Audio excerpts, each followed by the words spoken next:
por el comienzo, ¿no? ¿Cómo recibe el país a Alfonsín? Muy mal. Sí.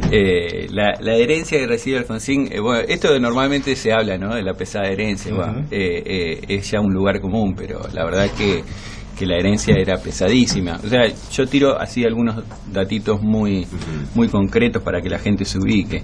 El déficit fiscal era del 16% del PBI, una cifra altísima. Lo que se pagaba de intereses de la deuda era 8 puntos de PBI, altísimo. Para que la gente se dé una idea, hoy se paga alrededor de 2, o sea, 4 veces menos. Prácticamente no había reservas, un nivel de endeudamiento muy alto. Los precios internacionales de los commodities que nosotros exportamos estaban todos a la baja. Bueno, también había cuestiones, la distribución del ingreso, los salarios eran apenas el 28% del PBI, una industria en retroceso. Para que se entiendan números, por ejemplo, ¿no? Sí. La deuda externa argentina, sí, que fue también gravitante dentro del gobierno argentino de Alfonsín, ¿no? Muy gravitante. Es decir, ¿cuánto la toma el proceso y en cuántos miles de millones se la traslada a Alfonsín? Bueno, en términos, sí, para tener una idea, sí, ¿no? Yo lo digo en general porque se podrían hacer algunas disquisiciones porque ahí se pueden sumar algunas cosas, pero más o menos de 7.000 millones de dólares a casi 50.000 millones de dólares. 7.000 lo dejó Isabelita. Sí. Claro. Pasa 50.000 millones aproximadamente. Con una guerra en el medio y un mundial en el medio. Sí, digamos, como disparadores fuertes de gasto. Sí, no, y sí, además productivamente con una industria que sufrió un retroceso muy grande, así que, o sea, para que ustedes tengan una idea, digamos, la dictadura militar, más allá de todo lo que ya sabemos, ¿no?, en materia de derechos humanos, pero si uno analiza únicamente en materia económica, el PBI de la Argentina se mantuvo estancado durante la dictadura. Ese número promedio, eso es un número promedio que de por sí ya es malo, pero si uno abre ese número promedio se da cuenta que la cosa es peor, porque mientras el PBI se mantuvo estancado, retrocedió muy fuerte actividades como la construcción, industria, actividades generadoras de trabajo, y avanzó mucho el sector financiero, por ejemplo, ¿no? Plata dulce, digamos, fue el plan Martínez II. Exactamente. Claro, ahora hay distintas etapas, y vos lo enfocás muy bien en el libro, ¿no? O sea, está la etapa de Bernardo Greenspun, y después lo que significó, yo diría, un quiebre también en la relación económica, que te vamos a preguntar si fue un quiebre querido o un quiebre obligado, porque en realidad después, digamos, la era Surruil marca otra tendencia en lo económico, pero también un gobierno hackeado, ¿no? ¿Para vos se comprendía en aquel momento, porque se comprendía la política económica de Greenspun o no? O, por ejemplo, los actores sociales fundamentales, porque, si mal no recuerdo, al año y pico Gualdini le clavó un paro. Sí, mirá, yo creo que algunos sectores, algunos no la comprendían y algunos la comprendían y la combatían justamente porque la comprendían, digamos, ¿no? Qué sé yo, el caso del sector agropecuario, por ejemplo. La Sociedad Rural y CRA fueron grandes opositores al gobierno de Alfonsín desde sus inicios. O sea, combatieron el programa agropecuario de Alfonsín, que era el Pronagro. Entre otras cosas, preveía el programa que votó la gente, por otra parte, en el 83 estaba en la plataforma, preveía retenciones móviles, pretendía revitalización de la Junta Nacional de Granos, impuesto a los campos improductivos, digamos, todo eso preveía el programa agropecuario de Alfonsín, y eso lo combatió de una manera muy beligerante, por ejemplo, la Sociedad Rural, a tal punto que en la memoria del año 85 la Sociedad Rural dice algo así, eso está en el libro, está expresamente, pero la idea es, sí, está bien, eso es lo que está en la plataforma y lo que está en los principios partidarios, pero dejen de lado eso. Un incidente muy fuerte en uno de las... fue silbado Alfonsín. Eso fue en el 88, claro, pero ya pero que debieron llevar después al año siguiente a la Juventud Radical para enfrentar la silbatina a los productores. Pero aquel, para ir por etapas, ¿no? El gobierno de Alfonsín, ministerio de Greenspun. Digamos, comenzaron a acomodarse incluso lo relatás en tu libro, con, digamos, un aumento del valor del salario real, por ejemplo. Comenzaron a acomodarse algunas variantes. ¿Qué pasó después? Mirá, ahí... ¿Por qué? Yo creo que es bastante interesante. Hay un dato que yo pongo en el libro, que si vos tomás desde el año 76 al año 2003, el único año en el cual los salarios subieron más que la productividad, y eso lo que implica en términos económicos que el trabajador gana terreno en la distribución del ingreso, fue el año 84. Fue el único año que pasó eso, durante la gestión Grifo. Durante ese año, y ahí va en parte la pregunta tuya, la CGT, por ejemplo, firma un documento con el llamado Grupo de los 11, otras entidades empresarias y demás, donde lo que reclaman es una política económica ortodoxa. Reducción de gasto público, política liberal, etcétera, etcétera, la CGT. La CGT. Eso está en el libro. Sí. Eso, ¿a cambio de qué? Digamos, ¿a cambio de qué la CGT firma ese documento? A cambio del apoyo empresarial a que los sindicatos continúen manteniendo en su poder las obras sociales, porque hay que recordar que en aquel momento estaba el proyecto de Aldo Neri de hacer un servicio nacional de salud. Y bueno, entonces yo creo que es bueno recordar esa etapa, y es bueno recordar los distintos momentos históricos, y es un poco lo que se intenta hacer en el libro.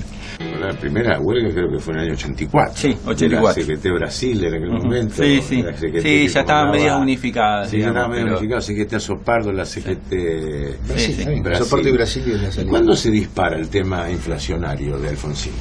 ¿Y por qué? A ver, la inflación siempre fue alta durante el gobierno de Alfonsín. Alfonsín recibe el gobierno con una inflación del 20% mensual de los militares, y el año que menor inflación hubo fue el año 86, con un 86-87% de inflación anual, digamos. O sea, durante todo el periodo del gobierno de Alfonsín la inflación fue alta. Pero obviamente lo que recordamos más son los periodos hiperinflacionarios y los periodos previos, 87, 88, en que la inflación va escalando, digamos. Pero bueno, eso también es resultado de las pujas de poder que había, y de que evidentemente, bueno, esas pujas de poder no se pudieron conducir, ¿no? Yo digo, esta sería la última pregunta, ¿no? Pero es lindo ir avanzando también históricamente, ¿no? A partir de ahí, ¿Alfonsín no pudo o no quiso, o no lo dejaron? Pues, mira, vos sabés que la presentación del libro de Buenos Aires, una de las personas que estaba era el periodista que me acompañó, el periodista Mario Weinfeld. Y Mario Weinfeld dijo algo con el cual yo coincido mucho, que Alfonsín fue un tipo que intentó siempre empezar por el mejor camino, digamos, por lo menos lo que era el mejor camino para él, en el sentido de que si uno toma las categorías de las cuales habla Max Weber, y Alfonsín hablaba mucho de eso, digamos, Max Weber hablaba de la ética de las convicciones y la ética de la responsabilidad, ¿no? Y la ética de la convicción, los principios, además la ética de la responsabilidad, bueno, vos, llegado el momento de tomar una decisión más allá de tus convicciones, tenés que evaluar correlaciones de fuerza, ver si podés llevar adelante aquello que querés, si tenés fuerza para hacerlo. Y yo creo que la primera etapa del gobierno de Alfonsín estuvo muy marcada por la ética de las convicciones, a tal punto, después si querés te cuento una anécdota del libro referido a eso. Y la segunda etapa empezó a haber una cierta mirada más posibilista, decir, bueno, nos volcamos más a la ética de la responsabilidad, realmente no podemos hacer esto que queríamos hacer, no tenemos la fuerza, y bueno, entramos a pactar, digamos, con sectores de poder. Y yo cuando digo esto no estoy haciendo un juicio de valor, porque creo que uno de los... No, porque aparte estaba en juego también lo que era una democracia bastante frágil. Sí, por supuesto. Sí, tenías a Aldo Rico en la puerta de los cuarteles, tenías la amenaza militar permanente, es decir... no todos confiaban en la continuidad democrática. Eso también hay que mirarlo desde el punto de vista político. No, seguro. Inclusive durante la misma celebración del juicio de las juntas, bueno, yo ahí en el libro cuento todo ese proceso, porque yo veo que uno cuando charla por ahí con amigos y demás, hay cosas que la gente se olvidó, digamos, ¿no?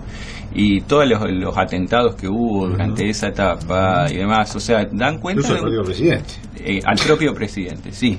Al presidente italiano, a Sandro Pertini, a Isabel Perón, explosivos en el avión. Bueno, un ambiente bastante complejo. O sea, un general... El general del tercer cuerpo de ejército, Mansilla, que le niega a los miembros de la CONADEP, cuando los miembros de la CONADEP quieren entrar a hacer una visita al tercer cuerpo, le niega, o sea, a algo nombrado por el presidente, digamos, cosa muy grave, ¿no? Ahora, yo no he leído el libro, pero la llegada de Zurruil, sí. ¿Zurruil tiene un plan o quién le compra el plan o a quién le toma parte del plan Zurruil? Porque es un cambio con Greenspun, indudablemente, ¿no?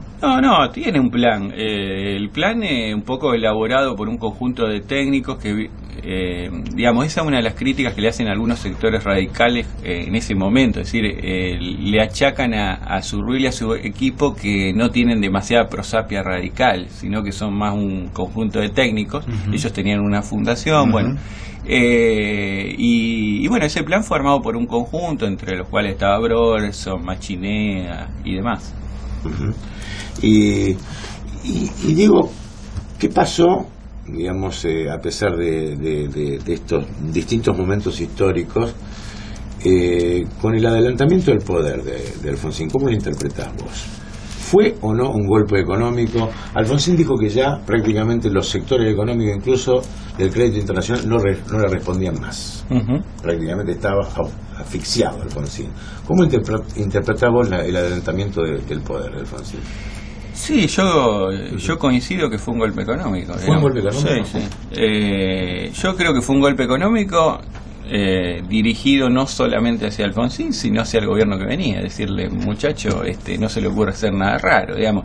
Hay que recordar los discursos de Menem espantaban, digamos, durante la campaña, espantaban el salariazo, la revolución productiva, la nacionalización. Bueno, al sector de poder se le ponían los pelos de punta, digamos, era un personaje que era medio imprevisible, ¿no? Para dónde podía salir. Alfonsín contaba que cada vez que hablaba Menem subía el dólar. Sí. Por ejemplo, en la Argentina, cada vez que hablaba Menem subía el dólar. Pero además está la presencia de Cavallo en organismos internacionales en esa etapa. Sí, en febrero de ese año Cavallo fue y dijo no le den un peso más, digamos, una actitud realmente, llamémosle antipatriótica, para decirlo de alguna manera.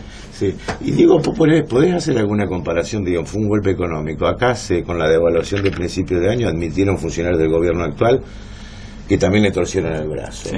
Es decir, todavía la Argentina no tiene esa dimensión de la soberanía política sobre los factores económicos. Siguen gobernando los factores concentrados de poder en nuestro país. ¿Qué pensás? Decir que siguen gobernando me parece que es demasiado. Lo que yo sí creo que los factores de poder siguen teniendo mucha fuerza en países periféricos como los nuestros. No solamente en la Argentina, en todos los países de América Latina, yo creo que están expuestos a maniobras desestabilizadoras. Eso no implica quitarle responsabilidad a los gobiernos, digamos, o sea, los gobiernos, esa es una realidad y uno con la realidad no se puede enojar.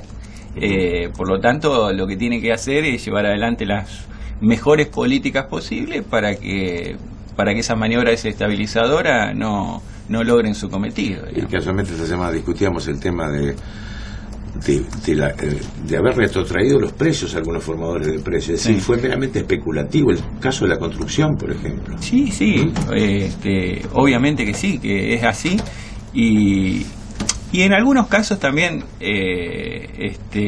también hay que decir que ante una situación convulsionante, digamos, como fue un 20% en un día, digamos, de subir dólares, hay sectores que dicen, pará, me voy a cubrir por las dudas y bueno, después cuando la cosa se calma, con esto lo que quiero decir es que tampoco hay que demonizar algunas conductas, digamos, hay sectores, una cosa son los sectores formadores de precios, como vos decís, y otra cosa es el comerciante de acá a la vuelta, que por ahí le pega un poquito más porque dice, che, no sé qué va a pasar dentro de un mes, digamos. Sí. Yo creo que cuando las variables se estabilizan, bueno, la cosa tiende a... Pero me parece que la apreciación que hacíamos, la discusión de la semana pasada con Guillermo, era que la Argentina tiene muy oligopolizada su economía. Sí, pero no... Digo, esto parece haberse profundizado del 80 para que, o desde esa época, se viene...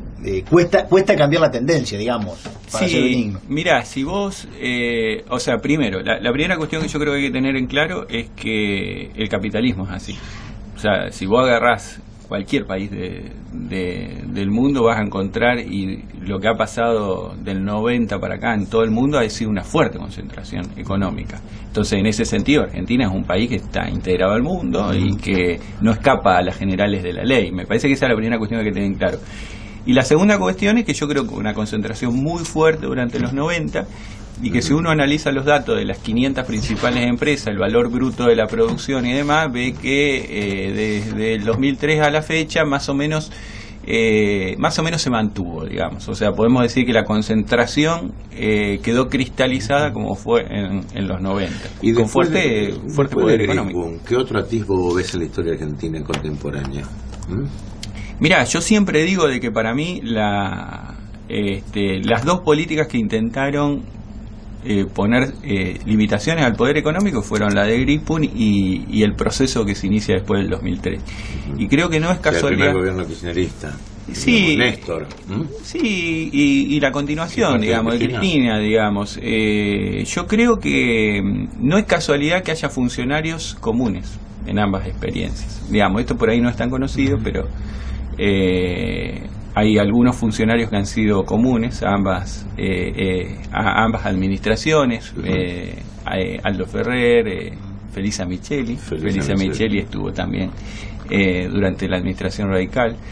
Y después hay muchos funcionarios de segunda línea que no son tan conocidos, pero que han tenido un peso importante en las dos administraciones. Doy un nombre: Horacio Robelli. O sea, mucha gente vinculada a lo que conocemos como Plan Fénix, digamos. Son similares también las peleas con Clarín, por ejemplo, son parecidas. Sí, son similares. Vos fíjate que... de Alfonsín, claro, pero forma parte de la historia. Pero vos fíjate que la ley... Hay otro modelo económico. La ley de medios, la ley de medios que presenta el radicalismo en marzo del año 88 es mucho más dura que la ley de medios kirchnerista. ¿Por qué? Porque la ley de medios alfonsinista, vamos a llamarle, que no pudo salir, mantenía la prohibición de que los medios gráficos pudieran ser propietarios de medios electrónicos, y además establecía un tope de 4 licencias. 4 con el grupo económico. 4. Entonces, bueno, todo esto hay cosas que se repiten. Se echó por tierra con el gobierno de Menem, que casualmente modificó esa norma para autorizar el oligopolio de los medios de comunicación. Sí, un decreto. Un decreto de Menem. Sí. Así es. Bueno, Diego, gracias por haber estado aquí. Bueno.